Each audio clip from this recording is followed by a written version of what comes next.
नमस्कार। आज हम एंगुलर के बहुत ही कोर कॉन्सेप्ट पर बात करेंगे, लाइफ साइकिल हुक्स। हाँ बिल्कुल। क्लीन और प्रिडिक्टेबल कंपोनेंट्स लिखने के लिए इन्हें समझना मतलब बहुत ज़रूरी है। तो चलिए शुरू करते हैं। Exactly. Life cycle hooks basically वो स्पेशल मेथड्स हैं जो एंगुलर हमें देता है कंपोनेंट या डायरेक्टिव की लाइफ के की मोमेंट्स में टैप करने के लिए। की मोमेंट्स जैसे क्रिएशन, अपडेशन या डिस्ट्रक्शन। एसेंशियली एंगुलर हमें बता रहा है, हे कुछ इंपॉर्टेंट हुआ है, क्या आप रिएक्ट करना चाहेंगे? अच्छा, तो सबसे पहले आता है कंस्ट्रक्टर। टेक्निकली ये लाइफ साइकिल हुक नहीं है, राइट? करेक्ट, ये हुक नहीं है। इसका मेन रोल डिपेंडेंसी इंजेक्शन है या फिर simple property setup. Okay. Important बात यह है कि इस पॉइंट पर कंपोनेंट के इनपुट्स रेडी नहीं होते और डॉम भी नहीं होता। मतलब डॉम मैनिपुलेशन या इनपुट एक्सेस नहीं कर सकते कंस्ट्रक्टर में? नहीं, बिल्कुल नहीं। ये कॉमन मिस्टेक है। Got it. तो फिर पहला एक्चुअल हुक कौन सा है? NG on init. हाँ, एनजी ऑन इनिट। ये पहला लाइफ साइकिल हुक है जो कंपोनेंट के इनपुट सेट होने के बाद कॉल होता है। और ये सिर्फ एक बार कॉल होता है ना? एग्जैक्टली, सिर्फ एक बार।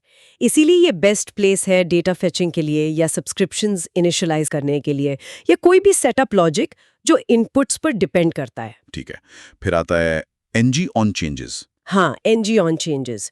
ये हुक हर बार कॉल होता है जब भी कोई एट इनपुट प्रॉपर्टी चेंज होती है। हर बार? ओके। हाँ, इनिशियली भी कॉल हो सकता है एनजी ऑन इनिट से पहले अगर इनपुट्स हैं, और फिर हर चेंज पर।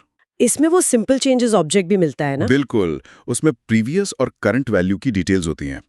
इनपुट चेंजेस पर रिस्पॉन्ड करने के लिए बढ़िया है, पर हाँ, ऑब्जेक्ट या एरे के अंदर के चेंजेस डिटेक्ट नहीं करता ये, अगर रेफरेंस सेम है। NG do check. ये तो काफी फ्रीक्वेंटली कॉल होता होगा। हाँ, बहुत। ये हुक हर चेंज डिटेक्शन साइकिल के दौरान कॉल होता है, एनजी ऑन चेंजेस और एनजी ऑन चेक्ड के बाद। तो इसका यूज केस क्या है? Custom change detection logic implement करने के लिए, मतलब जब एंगुलर खुद चेंज डिटेक्ट ना कर पाए, लेकिन इसे केयरफुली यूज करना चाहिए। क्यों? परफॉर्मेंस पे इम्पैक्ट? हाँ, क्योंकि ये बहुत बार चलता है तो हैवी लॉजिक यहाँ परफॉर्मेंस को हिट कर सकता है। Make sense. अब बात करते हैं कंटेंट प्रोजेक्शन की। एनजी आफ्टर कंटेंट इनिट और NG after content checked. Right. ये हुक्स एनजी कंटेंट से रिलेटेड हैं, जब एक्सटर्नल कंटेंट कंपोनेंट में प्रोजेक्ट होता है। तो एनजी आफ्टर कंटेंट इनिट कब? एनजी आफ्टर कंटेंट इनिट तब रन होता है जब प्रोजेक्टेड कंटेंट पूरी तरह इनिशियलाइज हो जाता है, सिर्फ एक बार। और एनजी आफ्टर कंटेंट चेक्ड? वो एनजी आफ्टर कंटेंट इनिट के बाद और फिर हर चेक साइकिल पे रन होता है जब प्रोजेक्टेड कंटेंट चेक होता है। ओके। और सिमिलरली कंपोनेंट के अपने व्यू के लिए भी हुक्स हैं, एनजी आफ्टर व्यू इनिट और NG after view checked. Exactly. NG after view init component का अपना व्यू और उसके चाइल्ड व्यूज इनिशियलाइज होने के बाद रन होता है। तो डॉम एक्सेस यहाँ सेफ है? हाँ बिल्कुल। DOM querying, add view child access या थर्ड पार्टी लाइब्रेरी इनिशियलाइजेशन जो डॉम पर डिपेंड करती है, वो यहाँ करते हैं। ये भी एक ही बार रन होता है। और एनजी आफ्टर व्यू चेक्ड? वो एनजी आफ्टर व्यू यूनिट के बाद और फिर हर सब्सीक्वेंट चेक साइकिल पर एनजी कंटेंट चेक के बाद। इसमें भी परफॉर्मेंस का ध्यान रखना होता है। राइट। और फाइनली सबसे आखिर में एनजी ऑन डिस्ट्रॉय।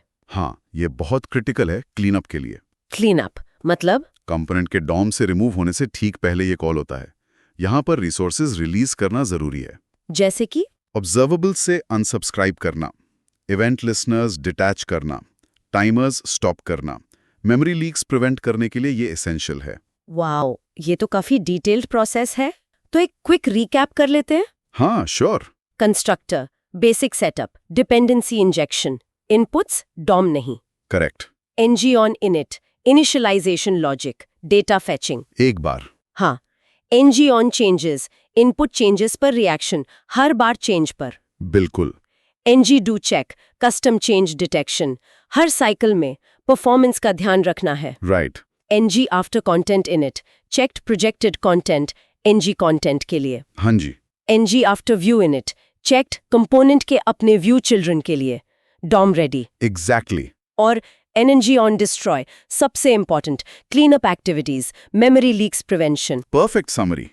इन्हें सही सीक्वेंस और सही यूज केस के साथ समझना ही रोबस्ट एप्लीकेशंस बनाने की है। तो अभी के लिए इतना ही। मिलते हैं फिर नेक्स्ट कॉन्वर्सेशन में।